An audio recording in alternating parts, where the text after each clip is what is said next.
Concepto de tensor cartesiano.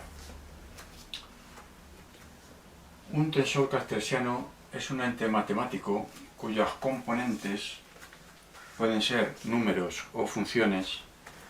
Ante un cambio de coordenadas ortogonal, como es un giro respecto del origen O, se transforman dichas componentes de una forma parecida a como se transformaban las componentes de un vector.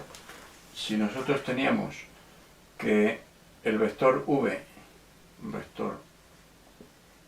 cualquiera, era igual a v sub 1 por u sub 1 más v sub 2 por u sub 2 más v sub 3 por u sub 3, decíamos que las componentes en el sistema nuevo, después del giro, v' sub i eran igual a los coeficientes a sub i j por v sub j, siendo los coeficientes a sub i j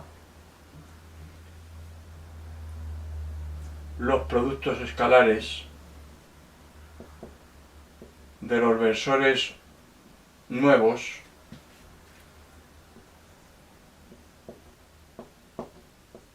por los antiguos.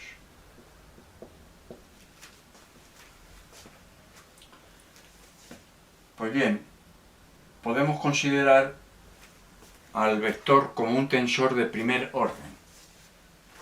Naturalmente estamos utilizando la notación de Einstein y J es igual a 1, 2 y 3, que son los valores que pueden tomar los subíndices del tensor. Vamos a definir ahora un tensor de segundo orden. Un tensor de segundo orden tendrá la forma, cuando cambiemos los ejes de los u sub i a los u' sub i, como tenemos aquí indicado, será de la forma sus componentes t' sub ij será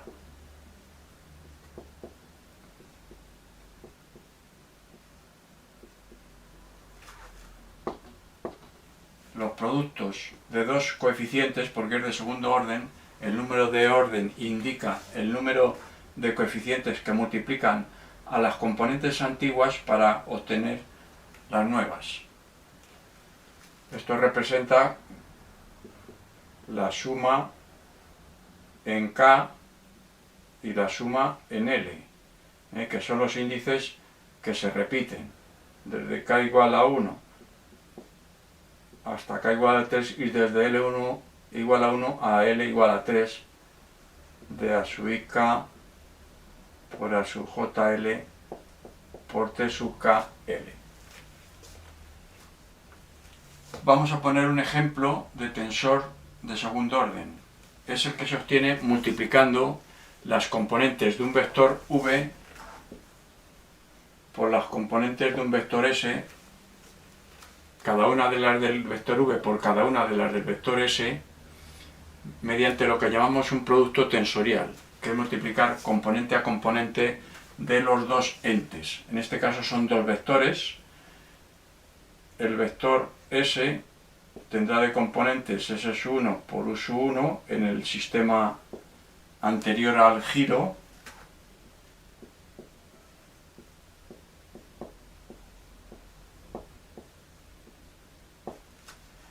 y vamos a hacer los productos de los v sub i por los s sub j.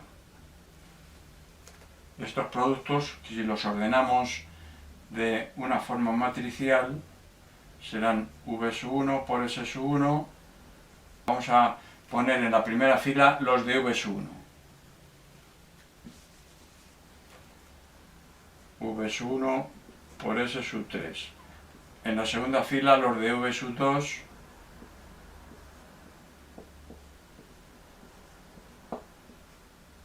y en la tercera fila los productos de la componente V3.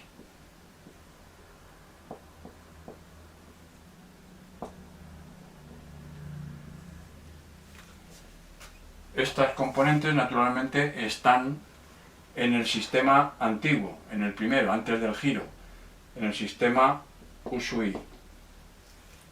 Y ahora queremos obtener las componentes en el U' sub J, utilizando los coeficientes A sub I, J que tenemos aquí indicados. Bueno, pues vamos a ver cómo las obtenemos. Si resulta que las V' sub I por las S' sub J son las componentes que queremos obtener, que serán el tensor C' sub IJ, pues vamos a ver que aplicando directamente las componentes de V' sub I y las componentes de V' de S' sub IJ obtenemos el producto. V' sub I hemos dicho que es A sub IJ por V sub J. Vamos a poner otro subíndice distinto para que no coincida con el de S'. V' sub I lo vamos a hacer igual a sub IK por V sub K. Y S' sub J lo vamos a hacer igual a sub JL por S sub L. Vamos a utilizar esos subíndices.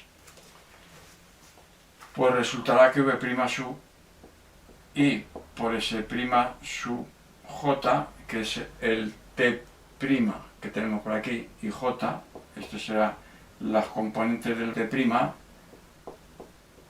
dependiendo de dos subíndices, puesto que los productos dependen de dos subíndices, esto será igual a sub IK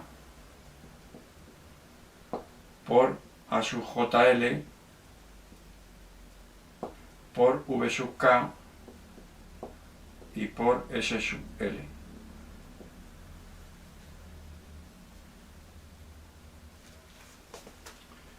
Pues este será el T sub K L, ¿no? Luego entonces tenemos aquí que esto será igual a sub IK, A sub JL, T sub K L. Este es el T' y este es el T. Componentes antiguas, componentes nuevas, como producto, sumas de productos, naturalmente, porque esto en la notación de Einstein representan suma de otra suma, como tenemos aquí indicado. Y siendo I, J, K, L, 1, 2 y 3. Vamos a poner otro ejemplo de tensor de segundo orden. Este ejemplo que hemos descrito aquí es un ejemplo de tensor cuyas componentes son números. Vamos a poner ahora un ejemplo de componentes que son funciones. Van a ser las derivadas parciales de las componentes de un campo vectorial.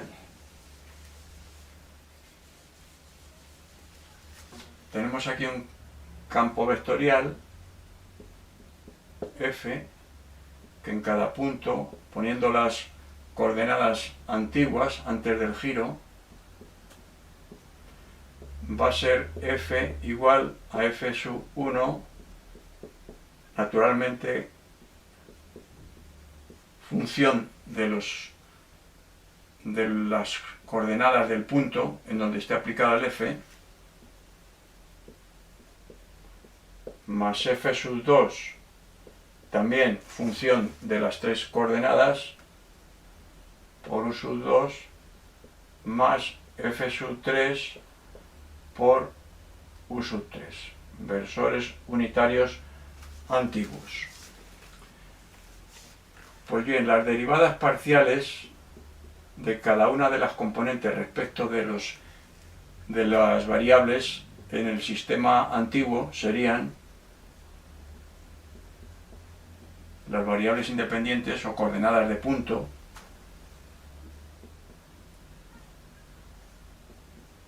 Este sería 1.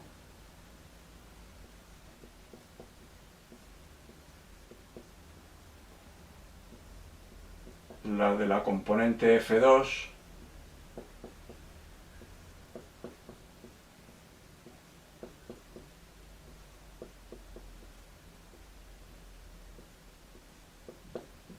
y las de la componente F3.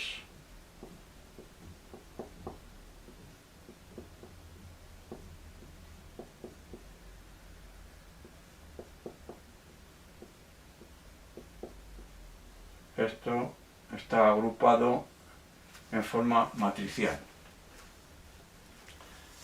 Vamos a ver cómo obtenemos, si estas son las componentes en el sistema antiguo, las componentes en el sistema girado, vamos a llamarlas derivadas parciales de f' sub j respecto de x' sub i, porque tanto las componentes del campo f cambian, así como las coordenadas de punto también cambian. Por eso son primas en el nuevo sistema de ejes U1', U2', U3'. Para hacer esto vamos a utilizar el procedimiento de función de función. Vamos a ver primero qué funciones intervienen para hacer esta derivación. Primero tenemos que la f' sub j como componente de un vector será igual a sub jk por f sub k. Son componentes de un vector, luego aplicamos lo que ya sabemos. Por otro lado, las componentes del vector posición del punto o coordenadas serían la x' sub i, sería a sub i l, por ejemplo, por la x sub l. Coordenadas nuevas en función de las antiguas. Pero ahora me interesa hacer las coordenadas antiguas en función de las nuevas. O sea, me interesa hacer x sub l igual, le voy a llamar b sub li por x' sub i, a este coeficiente. ¿Cuál será este coeficiente en vez de la sub i j o en vez de la sub i l? Porque la sub i l, que era el coeficiente que se obtenía para pasar de las u sin prima a las u con prima, era igual a la u' sub i producto escalar por u sub l. Esto es a sub i l. Vamos a ver cómo es b sub li. Como estamos pasando de las con prima a las sin prima, o sea, estamos haciendo el cambio al revés. Aquí hacíamos el cambio. Las antiguas eran las sin prima y las nuevas las con prima. Aquí hacemos al revés. Las antiguas son las con prima y las nuevas son las de sin prima. Luego entonces estamos pasando del u', que son las antiguas, a las u, que son sin prima. Este es el cambio que estamos haciendo para tener esta expresión. Y el a sub l era al revés. Bueno, pues entonces, ¿cuánto valdría b sub li? Puesto que si aplicamos el mismo procedimiento que este, b sub li, ¿cuánto valdría? Pues sería, primero, el versor del sistema nuevo, que es el que ponemos aquí, el versor del sistema nuevo. Y el sistema nuevo hemos dicho que es el sin prima.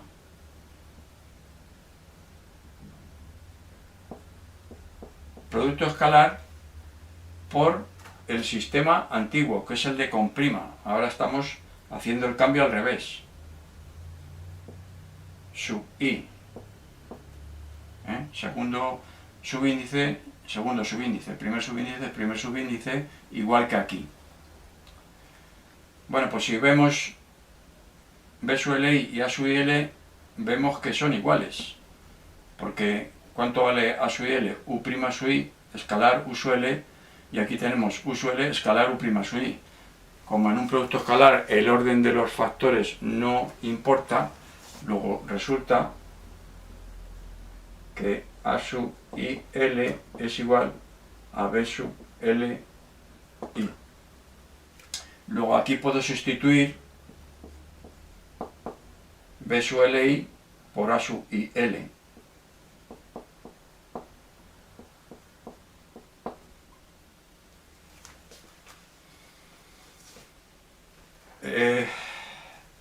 Vamos a analizar estos coeficientes, porque claro, aquí como estamos utilizando la notación de Einstein, esto, el A sub L de aquí no es el mismo que el A sub L de aquí.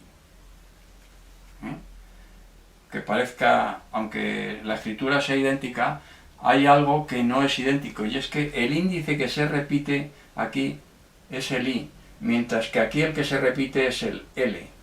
Luego esto es la suma desde L igual a 1 hasta 3 de A sub I L por X sub L. Y esto es la suma desde I igual a 1 hasta 3 de A sub I L por X' sub I. O sea que no es simplemente cambiar de sitio, cambiar de primer miembro a segundo miembro, como sería, como parece que indica esto, que es como si hubiéramos cambiado el primer miembro de la sub L y lo hubiéramos pasado al primero. También cambia el hecho de que al repetirse un subíndice, la suma cambia también, si el subíndice repetido es distinto. Bueno, pues por eso aclaro que no se puede trabajar con la notación de Einstein como con el álgebra normal, habitual, al que estamos acostumbrados. O sea, que no se puede pasar este factor que tengo aquí directamente aquí. Si aquí está multiplicando, aquí dividiendo, no se puede hacer eso. Hay que tener cuidado, hay que hacerlo como se puede, que es como lo he hecho yo, que es considerando el cambio a la inversa, en este caso. Bueno, pues entonces tenemos estas dos funciones, esta función y esta otra, que voy a utilizar como funciones intermedias para obtener la expresión, hemos dicho, de f' sub j, la derivada parcial de f' sub j respecto de x' sub i. Vamos a borrar esto.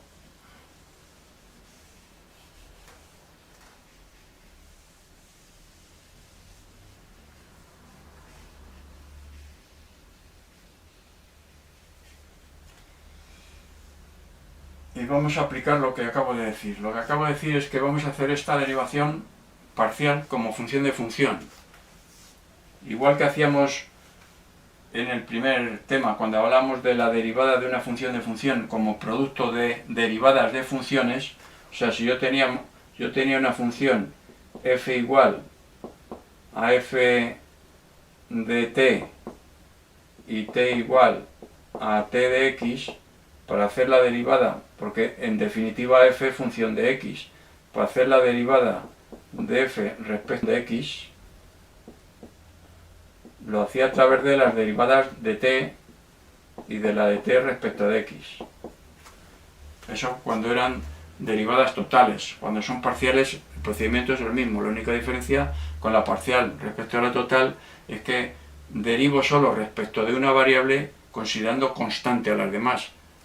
El proceso es exactamente igual. Bueno, pues entonces voy a hacer esto con esta derivación parcial que tengo aquí. En vez de ser dos funciones, voy a tener tres funciones a aplicar como intermedias, dos de ellas. Dos funciones intermedias que son la f' sub j como función de K, que es esta expresión, y esta otra que me dice que x sub L es una función x sub L de x' sub i. Voy a ponerlo a x sub L igual a sub IL por x' sub i. No he puesto la variación de los índices, pero que ya se sabe, ¿no?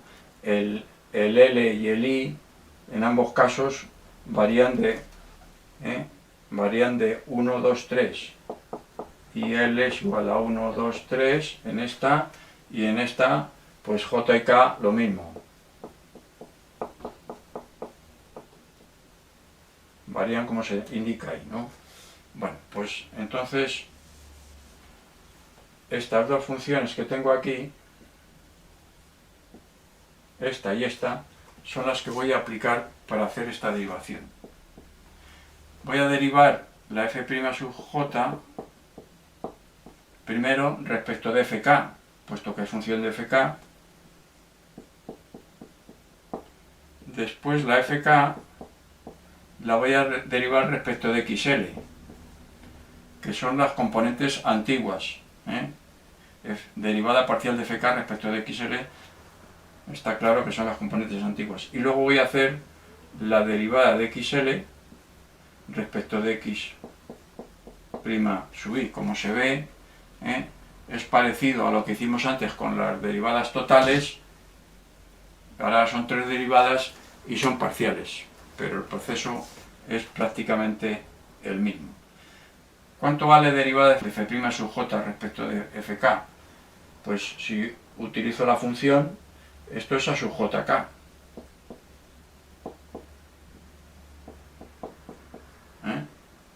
Derivo respecto de fk, me queda sub jk. La derivada de fk respecto de xl la dejo porque son las componentes que supongo conocidas antiguas. Y la derivada de xl respecto de x' sub i es a sub il. Bueno, pues ya tengo la expresión tensorial que yo estaba buscando, porque la derivada de f' sub j respecto de x' sub i es igual a sub jk por a sub il por la parcial de fk respecto de xl. Naturalmente esto con la notación de Einstein significa que estamos haciendo la suma sobre k y la suma sobre l de 1 a 3. Y j, k y l 1, 2 y 3 son los valores que pueden adoptar.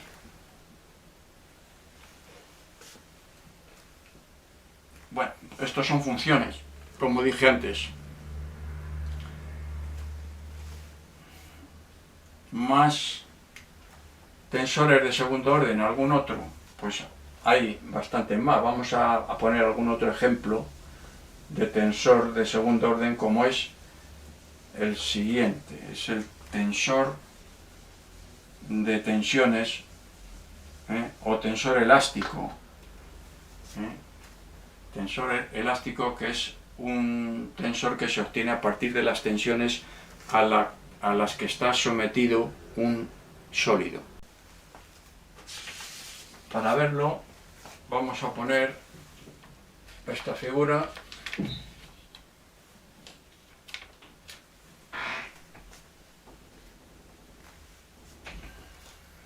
En esta figura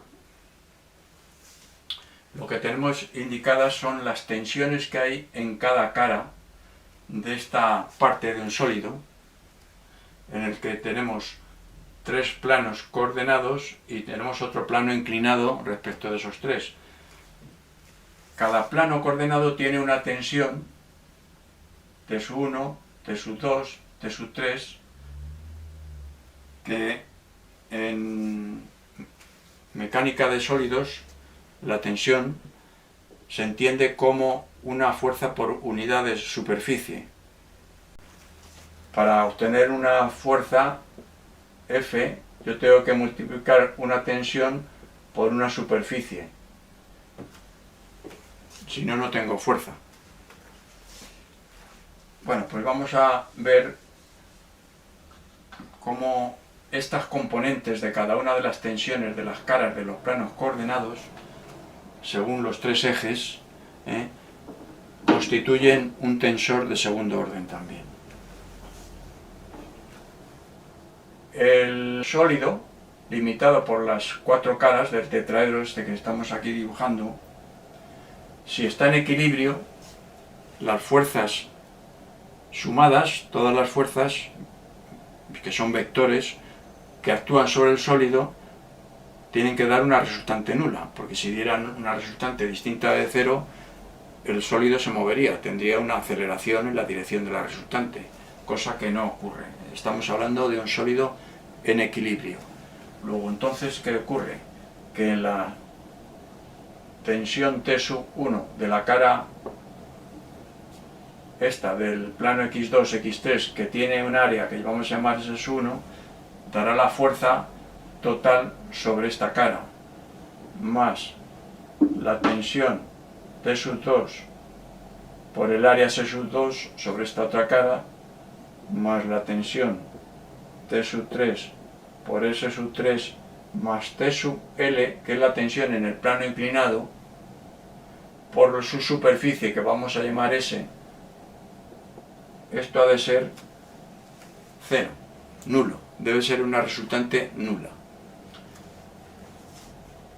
Bueno, pues ahora, como S sub 1 es la proyección ortogonal de S sobre el plano x2, x3, que está con los versores U sub 2, U sub 3, pues resulta que S sub 1 es igual a la proyección de S, será igual a S por el coseno del ángulo que forman el versor N, que es normal al plano inclinado, con el versor U sub 1, que es el normal al plano de la cara donde estoy dando la tensión T sub 1. Luego será igual, por el coseno le voy a llamar A al ángulo que forma N con U sub 1. Si esto lo llamo A, pues esto será coseno de A. Y a ese coseno lo voy a llamar alfa, al coseno, no al ángulo. Al coseno del ángulo que forman N con U sub 1 lo voy a llamar alfa. Para S sub 2 voy a obtener S por el coseno de otro ángulo, que es el que forma U sub 2 con N, y lo voy a llamar a ese coseno beta, y a S sub 3 el S por el coseno del ángulo que forma N con el eje U sub 3, que le voy a llamar, ese coseno le voy a llamar gamma. Si aplico esto aquí, me queda que T sub 1 por S por alfa más T sub 2 por S por beta más T sub 3 por S y por gamma es igual a menos TL por S. T vector. Tienen una dirección y un sentido las tensiones. Hay que utilizar vectores. Yo puedo eliminar S de ambos miembros dividiendo por S, y ahora lo que puedo hacer también es utilizar, en vez de una ecuación vectorial, tres ecuaciones escalares usando las componentes de cada una de estas tensiones según los tres ejes, de manera que en cada eje se tiene que anular la tensión total sobre cada eje porque está en equilibrio. Luego, entonces, si yo utilizo T sub 1, 1, que sería la componente de T sub 1 en la dirección, la componente de T sub 1 en la dirección del eje 1, del eje sub 1.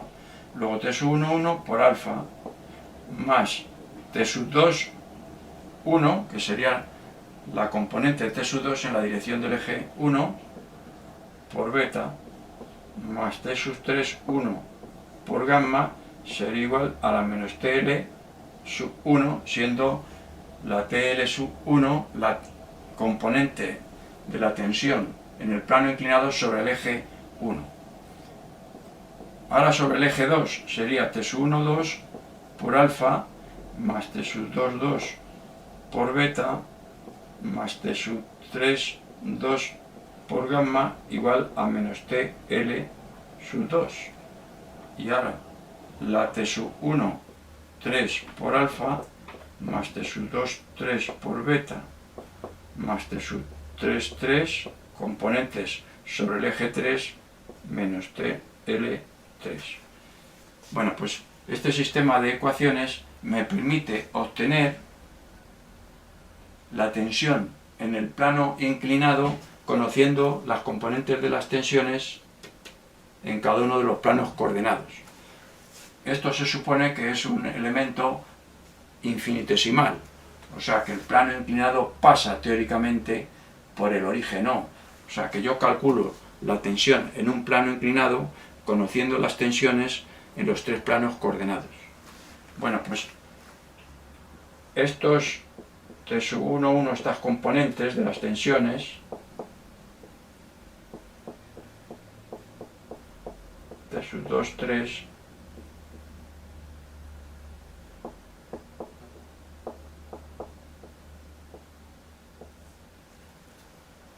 tienen forma de tensor. Si hacemos los cambios correspondientes, cambio de coordenadas para pasar de un sistema U sub i a un U' sub i, ese cambio de coordenadas, estos coeficientes se comportan como un tensor.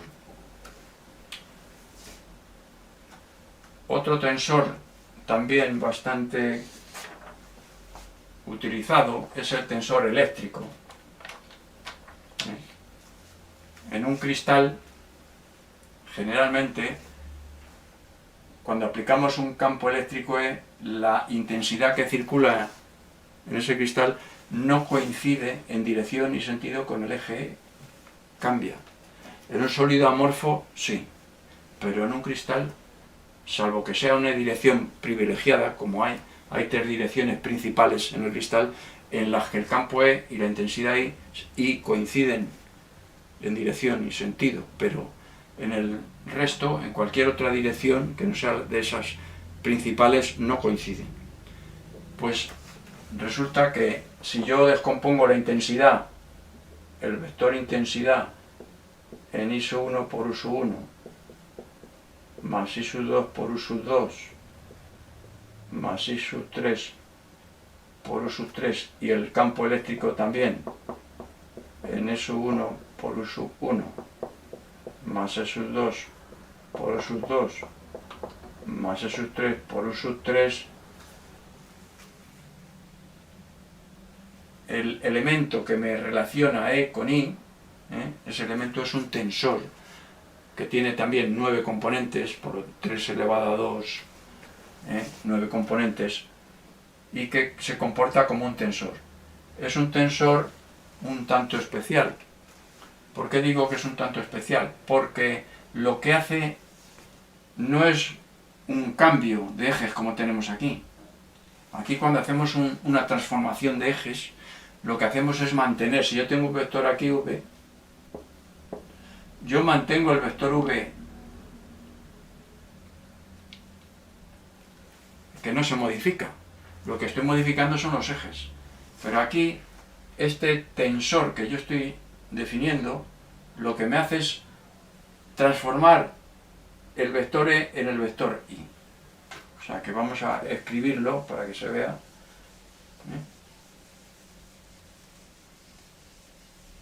Es un operador, en definitiva. O sea que si yo tengo aquí las componentes en forma de matriz, trabajando como si fuera una matriz columna, y tengo aquí L sub 1, 1, L sub 1, 2, L sub 1, 3, L sub 2, 1, L sub 2, 2, L sub 2, 3, L sub 3, 1, L sub 3, 2, L sub 3, 3.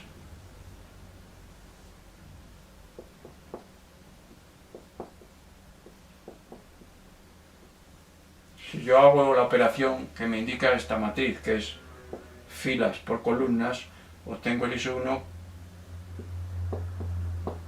como L sub 1, 1 por E sub 1, más L sub 1, 2 por E sub 2, más L sub 1, 3,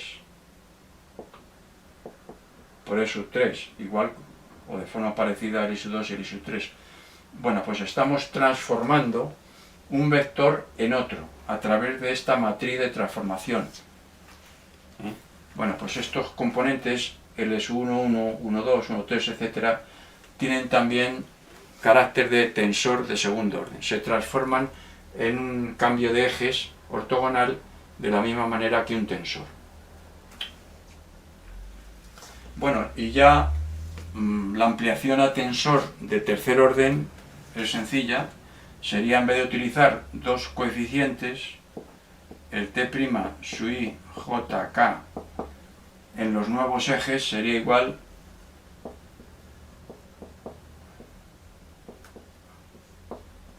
L, M y N. Sería de esta manera, usando tres coeficientes típicos de productos escalares de tensores antiguos por los nuevos. Naturalmente aquí todos los subíndices varían de 1 a 3, el I, J, K, L, M, N.